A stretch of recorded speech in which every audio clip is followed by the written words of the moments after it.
오늘은 신자가 구원의 확신이 없는 이유에 대해서 한번 알아보도록 하겠습니다. 기독교 신자지만, 교인이지만, 이 구원의 확신이 없는, 이제 신자들이 있습니다. 그래서, 때로는, 이제 신앙생활을 중도에 포기하기도 하고, 또, 이단으로 또 가기도 하고, 구원의 확신이 안 들면서 열심으로 교회 활동을 하는 사람들, 이런 사람들이 이 이단으로 가기 쉽습니다. 왜냐하면 뭔가 답과 결론을 얻고자 하는데 결론이 안 나니까 자꾸 이제 이런 이단 같은 데서 교묘한 교리로 이렇게 하면 이게 솔깃하고 또 관심이 호기심이 유발되어서 음, 그들의 교묘한 교리를 듣다 보면 거기에 이제 현혹되고 이제 유혹되어서 이단으로 간다 이렇게 보면 될 것 같습니다. 그래서 신자는 반드시 구원의 확신이 필요하다 이런 말씀을 드립니다. 자, 그러면 왜 구원의 확신이 없을까? 오늘은 이 부분에 대해서 집중적으로 한번 이야기를 한번 해보도록 하겠습니다. 자, 성경 말씀에 요한 1서 5장 10절에 이렇게 또 증거는 이것이니 하나님이 우리에게 영생을 주신 것과 이 생명이 그의 아들 안에 있는 그것이니라. 자, 증거가 뭐라고요? 구원받은 증거는 이것이다. 하나님이 우리에게 영생을 주신 것과 이 생명이 누구에게요? 그의 아들 안에 있는 그것이니라. 예수님 안에 생명이 있다는 것이 믿어지는 것이 이 구원이다. 구원의 확증이다. 이렇게 얘기를 하고 있는 겁니다. 요한 사도가.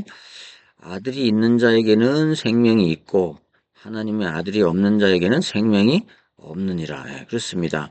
우리 속에 예수님이 있는 자에게는 생명이 있는 것이고 우리 속에 예수님이 없는 자에게는 생명이 없는 것이다. 예, 구원받지 못한 것이다. 이런 얘기죠. 내가 하나님의 아들의 이름을 믿는 너희에게 이것을 쓴 것은 이제 요한 사도가 교회에다 편지를 쓰면서 당신들은 하나님의 아들을 믿는 믿음이 믿는 너희에게 이것을 쓴 것은 너희로 하여금 너희에게 영생이 있음을 알게 하려 함이니라. 하나님의 아들 예수님을 그리스도로 믿으면서도 이제 너희가 영생을 얻었는지 안 얻었는지 이렇게 헷갈리는 사람들이 있다 이거죠. 그럴 필요 없다. 너희가 하나님의 아들 예수님을 진실로 믿는다 그러면 당신들 안에는 이미 성령이 내주하고 있고 이미 구원받은 것이다. 이렇게 격려하고 이야기를 하고 있는 것입니다. 요한일서 5장 11절에서 13절까지 보면 이렇게 기록된 것을 이제 말씀드립니다. 그래서 성경 말씀에 의지하여 우리가 얘기를 한번 해보도록 하는 것입니다. 교회에 다녀도 확신 없는 교인들이 많이 있습니다. 전제에 말씀드렸듯이 열심은 하는데 자기 속에는 갈등과 이제 확신 없음으로 가득 찬 교인들도 있다 하는 겁니다. 이런 교인들을 잘 살펴서 확신을 가질 수 있도록 이렇게 해야만 하는 것이죠. 말은 안 해도 확신 없이 살아가는 신자가 있습니다. 확신이 없는 자는 엉뚱한 일에 몰두하는 사람이 많다. 확신이 없으면서도 열심으로 이렇게 봉사하고 열심으로 헌금하고 이렇게 하는 사람도 많이 있습니다. 특별히 이제 구원은 무슨 공로로 받는다. 우리가 행위를 잘해야 받는다. 이런 율법을 잘 지켜야 받는다. 요렇게 잘못 생각하고 있는 구원관을 가지고 있는 사람들에게 이렇게 더 이렇게 많이 일어날 수 있겠죠. 그래서 엉뚱한 일에 몰두하는 사람이 많습니다. 인본주의를 이제 가고 이제 그렇게 하죠. 그렇습니다. 구원받은 자의 생명을 몰라서 그렇습니다. 자, 확신이 없는 것은요, 구원받았음에도 말미암아 아mas음에도 자기 안에 하나님의 아들이 있는 것을 모르고 예수 그리스도가 자기 안에 있어서 이제 영생하도록 생명을 주신 것을 몰라서 그렇습니다. 구원받은 자의 생명을 몰라서 그렇습니다. 첫째로 구원받은 자란 예수님을 분명히 지식으로 이제 먼저 알아야 되겠죠. 누군지를 알고 믿는 거하고 모르는 거 믿는 거하고는 틀린 거죠. 분명히 지식으로다 예수님이 나의 구세주다, 구원자다. 예수님이 나의 모든 문제를 해결하시는 이제 하나님이 보낸 하나님의 아들이다. 이것을 이제 지식으로 알아야 되겠죠. 그 다음에 마음으로 또 믿어야 되고요. 그 다음에 입술로 시인해야 됩니다. 그렇죠? 우리가 이제 뭐 믿음을 감춘다든지 이런 것은 진정한 믿음이 아니다라고 생각을 하는 것입니다. 옛날에 순교자들이 이제 공산당의 총칼 앞에서 예수를 부인하면 이제 살려주겠다고 했을 때 이제 부인하지 않고 입술로 시인했듯이 그렇게 그 정도로 시인할 정도로 확실한 믿음을 가지고 있어야 된다는 것이요. 즉 다시 말해서 예수님을 구세주로 확실하게 영접한 자를 뜻하는 것입니다. 구원받은 자란 그래서 요한복음 1장 12절에는 영접하는 자 곧 그 아들을 믿는 자에게는 이제 그 이름을 믿는 자에게는 이제 하나님의 자녀가 되는 권세를 주셨다. 계시록 3장 20절에는 우리가 마음의 문을 열고 이제 예수님이 마음 문을 두드릴 때 열고 받아들이고 영접하면 이제 그가 하나님의 자녀가 되는 것이다. 로마서 10장 10절에는 마음으로 믿어 의에 이르고 입으로 시인하여 생명에 이르느니라. 자, 이렇게 이와 같이 이제 내 속에서 이제 예수를 주로 고백하는 사람, 예수를 구주로 고백하는 사람은 내 마음속에 예수님이 나를 구원하셨구나라고 믿음으로 믿어지고 이제 확증된 사람, 성령의 인침을 받은 사람들은 반드시 구원받은 것이다. 이렇게 생각을 하면 된다는 거죠. 이제 의심할 필요도 없다 하는 것입니다. 이렇게 구원의 확신을 가져야 된다는 겁니다. 예수를 믿는 자는 구원의 확신을 가져도 된다. 이렇게 말씀하셨습니다. 두 번째로는 예수님을 모신 자는 자신의 능력과 전혀 관계없이 그 속에 성령이 주장하게 되는 것입니다. 자, 내 마음을 하나님이 주장하고 있다. 성령님이 주장하고 있다. 이렇게 된다면 이것은 곧 이제 생명이 내 안에 있는 것이기 때문에 이제 나도 이제 구원받았구나라고 확증하고 믿어도 된다는 것입니다. 여러분 의심할 필요가 없는 것입니다. 그래서 혹시 이 영상을 보고 계신 분이 이제 이런 의심이 든다 그러면 내가 예수님을 구주로 고백하고 있는가 내 속에서 또 내 마음을 성령님이 무슨 결정을 하고 이렇게 할 때 성령님이 주장을 하고 있는가 이것을 보면 되는 거라는 거죠. 그렇다 그러면 구원의 확신을 가져도 된다는 것입니다. 자, 이제 로마서 8장 2절에는요. 생명의 성령의 법이 죄와 사망의 법에서 너를 해방하였다. 그렇습니다. 노임 받았기 때문에 더 이상 이제 죄인의 그런 이제 뭡니까 죄의식 이런 것들을 가질 필요가 없는 것입니다. 고린도전서 3장 16절에도요. 너희 안에 성령이 계신 줄 알지 못하냐? 그렇다면 너희가 구원 하나님의 전이다. 성령의 전이다. 그러면 구원 받은 것이다. 이제 두려워할 필요가 없다. 고린도전서 12장 3절에도 똑같이 이렇게 말씀을 하고 있습니다. 우리 안에 성령이 계신다면 그것은 분명히 나를 성령이 주장하고 계신다는 것을 내가 느낀다면 그것은 이건 내 생각이 아니야. 하나님이 이렇게 주장하시는구나. 이렇게 생각이 든다 그러면 그 사람은 구원받은 사람이라는 거죠.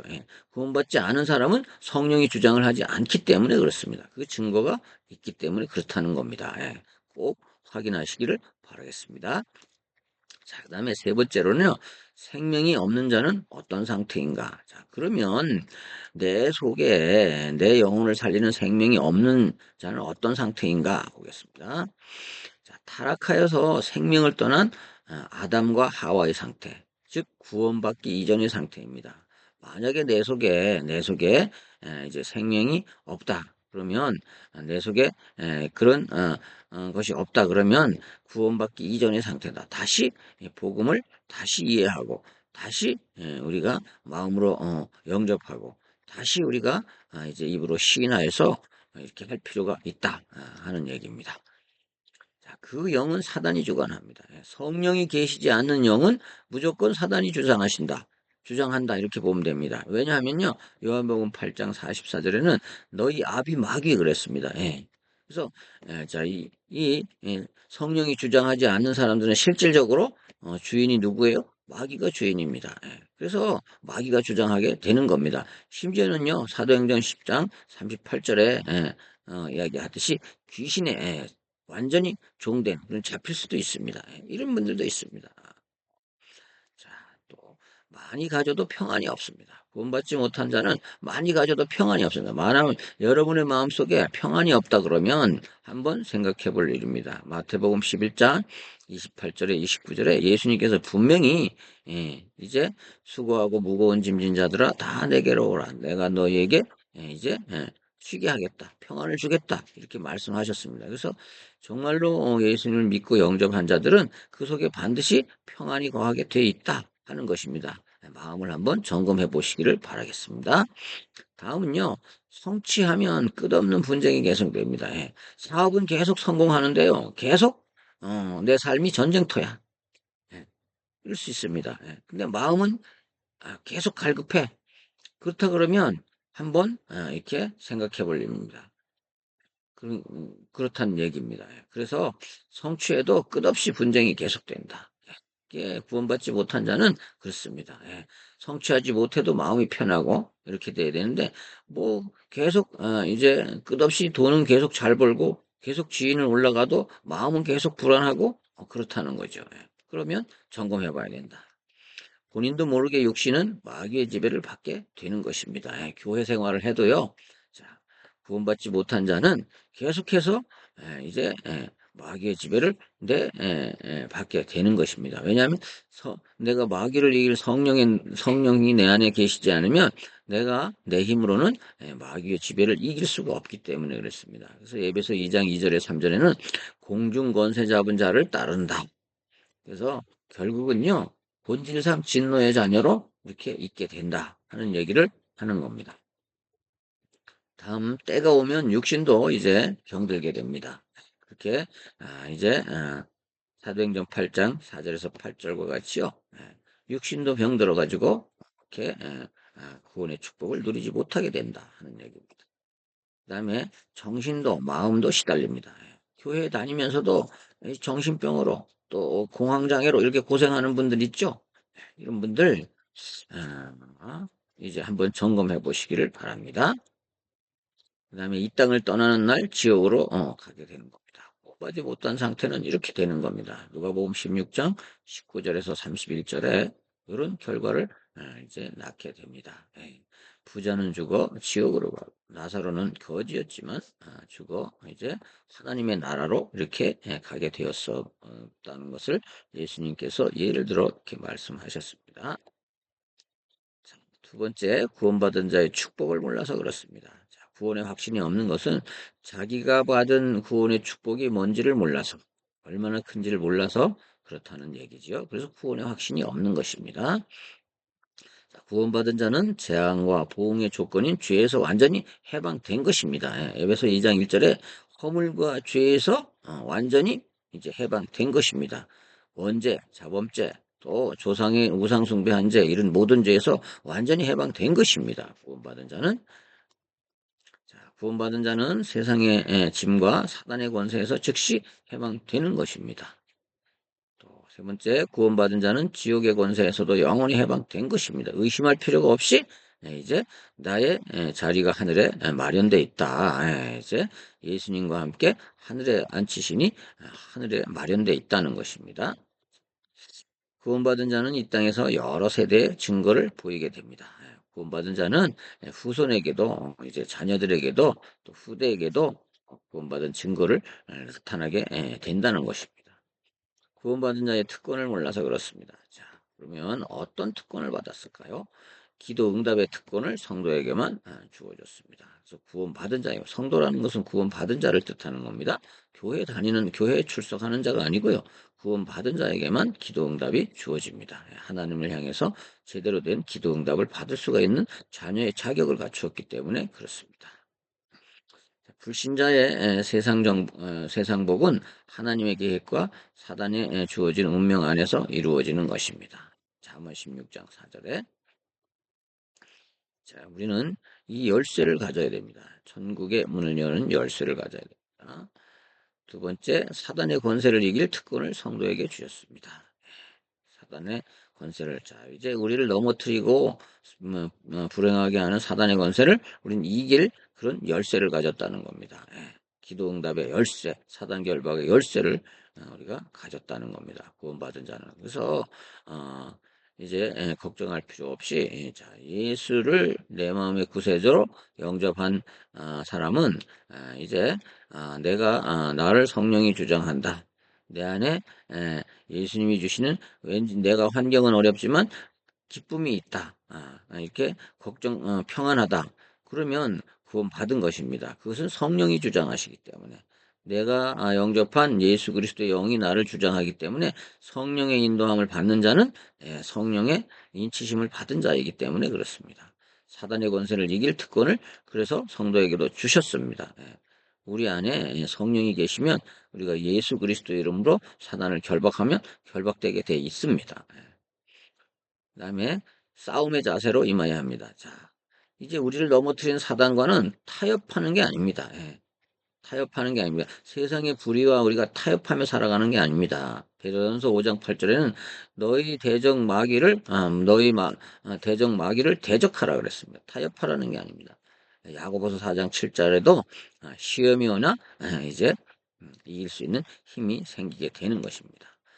끝까지 임하는 자세가 필요합니다. 우리는 끝까지 이제 포기하지 말고 끝까지 기도하는 자세가 낭망하지 말고 기도하는 자세 필요하다는 것이죠. 구원받은 자는. 그 다음에 세 번째로 복음 전파의 특권도 우리에게 주셨습니다. 우리에게 이제는 구원받은 자는요, 우리 마음속에 예수를 전하고 싶은 마음이 생겨나게 됩니다. 구원받은 자의 특징. 그래서 이 복음 전파의 특권을 주셨습니다. 우리가 복음을 전하고 말하고 이렇게 할 마음을 주시고요. 가는 곳에서 전할 수 있도록 예수님이 인도를 하십니다. 우리 안에 성령께서, 하나님께서 인도를 하십니다. 그래서 복음 전파의 특권도 주셨다. 이거 한번 점검해 보시기 바랍니다. 여러분 마음속에서 내가 믿는 예수를 증거하고 싶어, 이런 마음이 생겼다 그러면 구원받은 자가 확실화되는 겁니다. 이렇게 구원의 확신 꼭 가지시기 바랍니다. 또 그렇게 해서 반석같이 만듭니다. 우리가 전도를 통해서 복음 전파를 통해 가지고 현장에서 이렇게 하나님이 나를 구원하셨구나 하는 반석 같은 믿음을 갖게 되는 것입니다. 그래서 전도를 하면요, 구원의 확신이 없던 자도 이제 확신을 갖게 됩니다. 그래서 확실한 구원의 확신을 가지고 신앙생활을 할 수 있게 되는 것이죠. 자, 이제 교회를 세워갑니다. 구원받은 자는 언제나요, 교회를 세우는 방향으로 이렇게 얘기합니다. 가끔 보면 교회 안에 아주 말썽을 불어서 교회를 깨는 사람들이 있어요. 저는 그런 사람들은 구원받은 사람이 아니라고 생각합니다. 교회에 들어온 마귀의 종들이다, 이렇게 생각을 합니다. 반드시 구원받은 자는 교회를 세우는 방향으로 생각하게 되어 있습니다. 왜? 자기 몸도 세우는 방향. 고린도전서 3장 16절에는요. 너희 안에 성령이 계신 줄 알지 못하느냐? 성령이 너희 안에 계신다면 너희가 하나님의 전이다. 하나님의 교회다. 이렇게 얘기를 하거든요. 그래서 구원받은 자는요, 자기 몸도 관리를 잘 하게 되어 있습니다. 왜? 하나님의 전이기 때문에 그렇습니다. 그래서 아무거나 다 이렇게 막 아무렇게나 살지 않고 이렇게 한다는 겁니다. 그래서 교회도 마찬가지입니다. 교회도 공동체를 세우는 이런 입장에서 말도 하고 행동도 하고 이렇게 마음속에서 성령께서 다스려 주십니다. 이것이 구원받은 자의 특징입니다. 그래서 이제 자, 네 번째, 구원받은 자의 삶의 방법을 또한 몰라서 그렇습니다.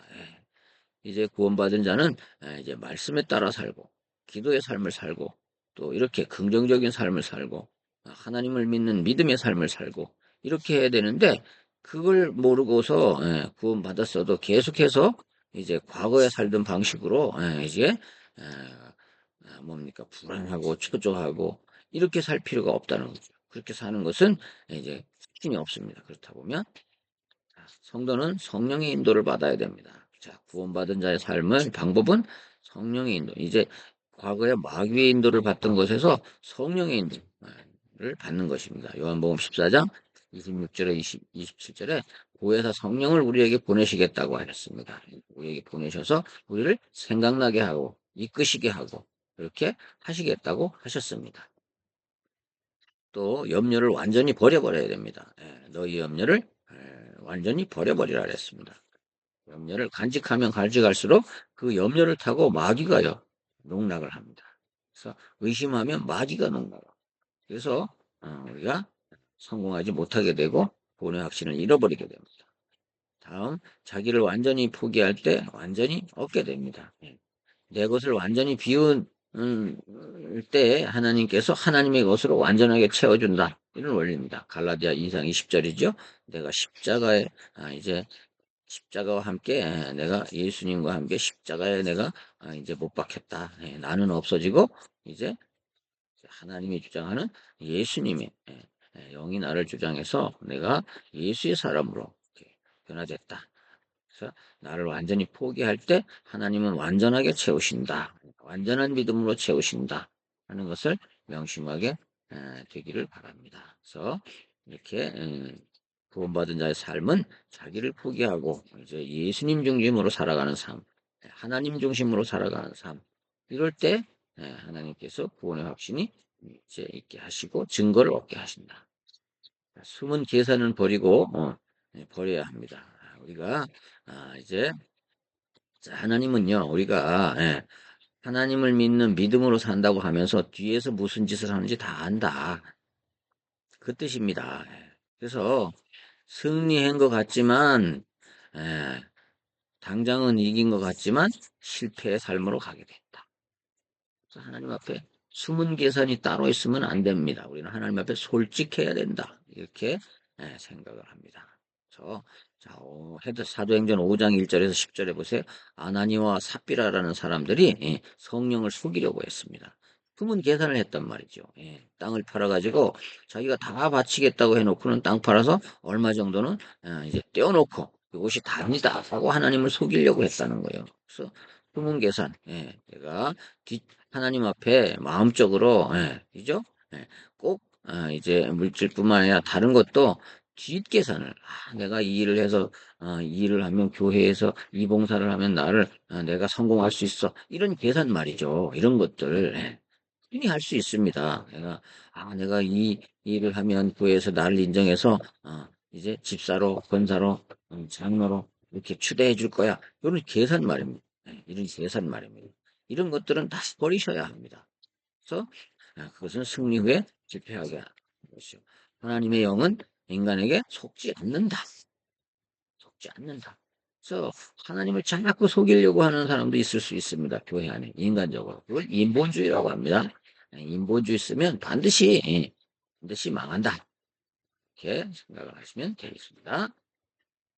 성령의 인도를 받으려면 삶의 중심이 예수 그리스도여야 한다. 숨은 계산을 가지고는 성령의 인도를 받을 수가 없다 하는 겁니다. 그래서 그렇습니다. 성령은 우리에게 속지 않으십니다. 하나님은 우리에게 속지 않으신단 말입니다. 그래서 성령의 인도를 받으려면 삶의 중심이 이제 양심적으로 예수 그리스도가 나의 삶의 중심이 되어야 한다. 이렇게 이제 말씀을 드릴 수가 있겠습니다.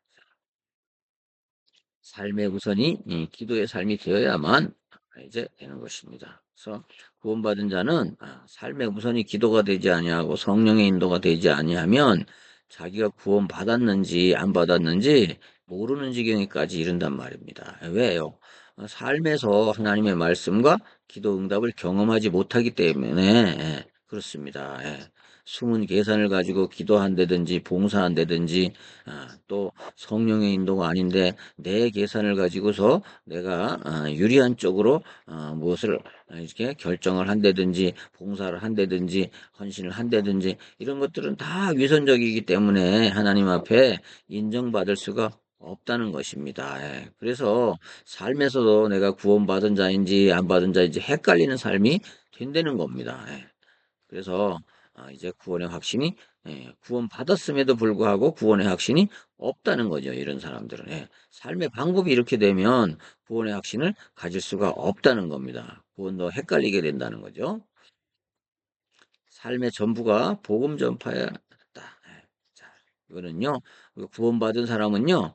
언제든지 뭘 하든지 하나님의 복음이 전파되는 방향으로 사는 거죠. 예, 무엇은 결정을 하든지 이게 하나님 복음 전파에 유리하겠는가? 이렇게 불리하겠는가? 하나님이 원하시는 바인가? 하나님의 이에 전부가 내 삶이 이 복음 전파의 방향과 방향이 맞는가? 자, 구원받은 자는 이렇게 살게 돼 있다는 겁니다. 예. 그래서 성령 받은 자는 이렇게 살게 돼 있습니다. 그래서 사도행전 1장 8절에도 이제 그렇습니다. 자, 성령이 너희에게 임하시면 너희가 권능을 받고 예루살렘과 온 유대와 사마리아 땅 끝까지 이르러 내 증인이 될 수밖에 없. 음. 너에게 성령이 있다면 복음 전파가 되어줄 수밖에 없고 복음 전파가 복음 전파할 수밖에 없. 이렇게 얘기를 하는 겁니다. 예. 그래서 이제 자 이제 구원받은 자는 반드시 복음을 전할 마음 또 이제 삶의 태도가 복음 전파의 방향과 맞게 되어 있다는 겁니다. 예.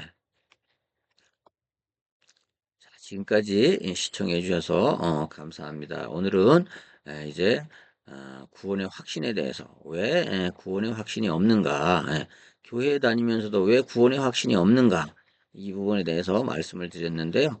자, 여러분의 삶에 구원을 받지 못했거나 정말로 구원받지 못해서 구원의 확신이 없거나 아니면 구원받아 놓고도 구원받은 성도의 축복을 몰라서 그렇거나 그다음에 또 한 가지는 구원받은 자의 삶의 방법이 잘못되어서 구원의 확신이 없는 그런 결과들이 자꾸만 이렇게 실패의 결과들로 구원받았음에도 불구하고 삶은 실패하는 이런 사람들이 있다는 겁니다. 꼭 이 부분을 명심하시고 한번 점검하시고 이렇게 하셔서 어, 이 영상을 보시는 분들은 꼭 구원의 확신을 가질 수 있도록 이렇게 해주시고 또 전도자 여러분은 또 여러분이 전도한 분들한테 꼭 구원의 확신을 가질 수 있도록 이렇게 이제 권면해주고 또 이렇게 안내해주고 이렇게 하시면 좋을 것 같습니다. 오늘은 왜 구원의 확신이 없는가에 대해서 말씀을 드렸습니다.